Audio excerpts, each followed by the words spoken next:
How Murray Saved Christmas. Ready? You ready? Yeah? 'Twas the night before Christmas, and at the North Pole, Santa was rocking and ready to roll. His seatbelt was buckled, his reindeer were fed, and 5 billion toys were stuffed into his sled. There were dolls that said mama, and dolls that said goo, dolls that made music, and dolls that made poo. There were dolls that grew tall at the push of a button, and a doll, best of all, that didn't do nothing. He revved up his reindeer about to take off, when all of a sudden he heard a small cough. Santa, could I have your attention? It was Edison Elf with his latest invention. Now, Edison thought of himself as a tinkerer, but as a tinkerer, he was sort of a stinkerer. My Jack-in-the-Boxer belongs on your list. That's a Jack-in-the-Box with a fabulous twist. So Santa Claus tried it, and oh, what a trick. A boxing glove popped out and knocked out St. Nick. What the heck? He wobbled, he bobbled, his face turned bright red. A lump like a sugar plum rose from his head. Santa, cried Eddie, but Santa said, glibble. I'm perfectly schnibbled, and started to dribble. Ed dressed him in jammies and put him to bed and worried just who would bring presents instead.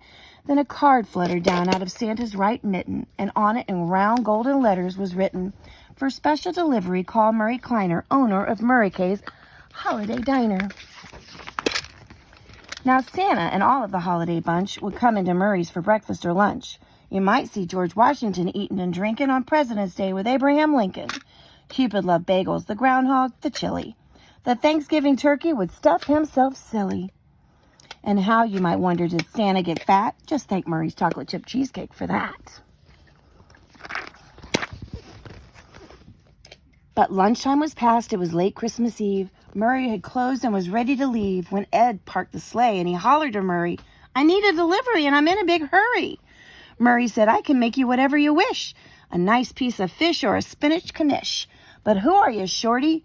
And where is St. Nick? Edison sobbed, I made Santa Claus sick. And now I need you to deliver some toys to 200 countries to good girls and boys. Just put on this red suit and get in the sleigh. What are you, cuckoo? Cried Murray. No way. Give me one reason to schlepp through the snow, bringing billions of presents to kids I don't know. Will anyone pay me? Will anyone tip? What if I slip and I fracture my hip? Look out the window. It's cold and it's shivery. Why in the world should I make this delivery? Because it's Christmas, said Ed. Christmas, you know, is that one special season when people do good things without a good reason. The grouchiest men will wear musical ties and buy Christmas presents for folks they despise. The cheapest of cheapskates will spend all his money, and people make fruitcakes from concrete and honey. Christmas works magic, and Edison knew it. You're not playing fair, Murray grumped, but I'll do it. Murray put on the suit. The belly was baggy, the shoulders were saggy, the bottom was draggy. I'm fat, Murray said, but it seems Santa's fatter. The caboose is quite loose, but I guess it won't matter. Then they hopped in the sleigh, which sped off like a comet, causing Murray to holler, slow down or I'll vomit. I just got one rule, but Shorty, it's basic. If you go too fast, then I'm bound to get sleigh sick. They made their first stop, Eddie fearing the worst. Murray fell down the chimney and landed tush first. He didn't come back till 2:15 when Eddie cried, Murray, what happened to you? Murray shrugged. By the fireplace, kids hung up socks, so I loaded the socks up with bagels and lox. I know. They got to the next house. It didn't go better. Murray got bit by a big Irish setter. He stepped on a turtle at house number 3. At house number 4, he knocked over the tree. I'm old and I'm cold, and this suit doesn't fit. If the next stop goes badly, said Murray, I quit. The elf couldn't blame him. Poor Murray had tried. You're going to do great, little Edison lied. Murray jumped down the chimney and landed so hard, the thud knocked the snow off the trees in the yard. He got to his feet with an oof and an oi, and found himself facing a 6-year-old boy.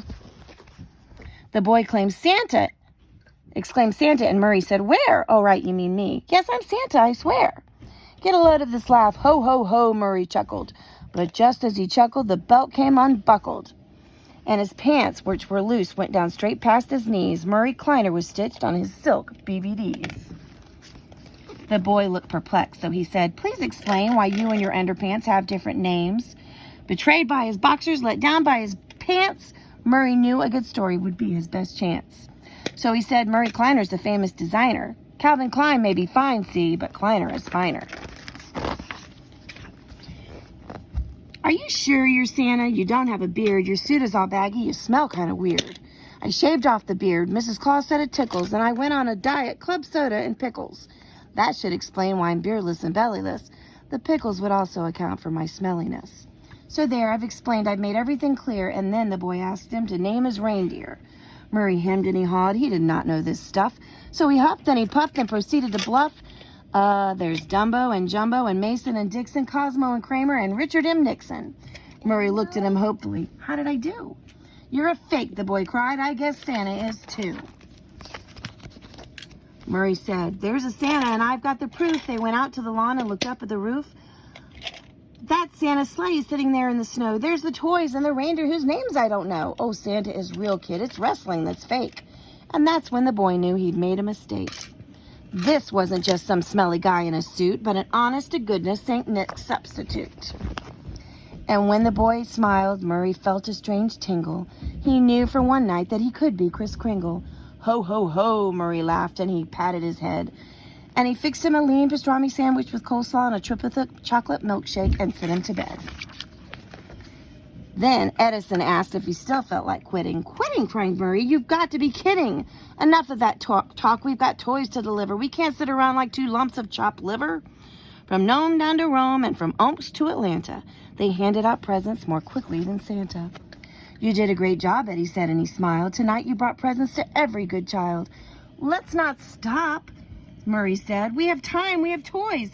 Why can't we bring them to bad girls and boys? So a kid might be lazy. He might be a slob. He drives his folks crazy. That's kind of his job.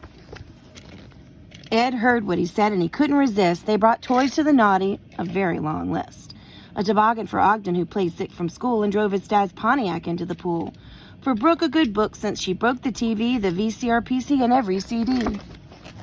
And a jet plane for Dwayne, a mischievous fellow who filled the girls' toilets with blueberry jello. Murray brought presents to every not-so-good kid, the rude and the crude and misunderstood kids. And people said Christmas was never so pleasant as that year when all of the world got a present. Murray said, well, there's nothing for us in this sack. So he gave Ed a hug, and Ed gave him one back. You know, you're a nice guy, said Edison Elf. Thanks, Murray said. You're not half bad yourself. On lipstick, on dipstick, on Pixie and Dixie, on Cramden and Norton and Alice and Trixie. And Edison said as they rode out of sight, Merry Christmas to all, and to all a good night. The end. The end.